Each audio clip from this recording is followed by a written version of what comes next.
വിദേശത്ത് MBBS നോക്കുന്ന സ്റ്റുഡൻസിനും പാരൻസിനും ഉള്ള ഒരു സ്റ്റോറിയാണ്.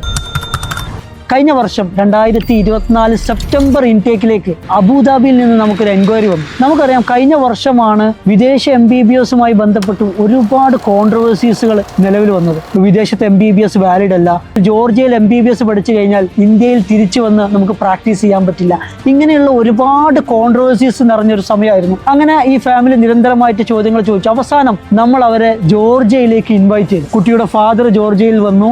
അവർ ജോർജിയയിലെ ടോപ്പ് റാങ്കിങ് യൂണിവേഴ്സിറ്റികളൊക്കെ അവർ വിസിറ്റ് ചെയ്തു. ജോർജിയയിൽ പഠിക്കുന്ന സ്റ്റുഡൻസുകളുമായിട്ട് അവർ സംസാരിച്ചു, ജോർജിയയിലെ പ്രൊഫസേഴ്സുമായിട്ട് സംസാരിച്ചു, യൂണിവേഴ്സിറ്റികളുടെ അക്രഡിറ്റേഷൻ അവർ പരിശോധിച്ചു. അവസാനം അവർ ഒരു തീരുമാനത്തിലെത്തി, അവരുടെ മകന് വേണ്ടിയിട്ട് യൂണിവേഴ്സിറ്റി ഓഫ് ജോർജിയയിൽ MBBSന് അഡ്മിഷൻ എടുക്കാമെന്നുള്ളത്. അങ്ങനെ അഡ്മിഷൻ എടുത്തു, വിസയൊക്കെ കിട്ടി. അവർ ഒരുമിച്ച് വീണ്ടും ജോർജിയയിലേക്ക് വന്നു. സന്തോഷത്തോട് കൂടിയിട്ട് ആ പേരൻസ് ആ കുട്ടിയെ യൂണിവേഴ്സിറ്റിയിലാക്കിയിട്ട് മടങ്ങിപ്പോയി. ഇന്ന് ആ സ്റ്റുഡന്റ് യൂണിവേഴ്സിറ്റി ഓഫ് ജോർജിയയിൽ സെക്കൻഡ് ഇയർ വിദ്യാർത്ഥിയാണ്.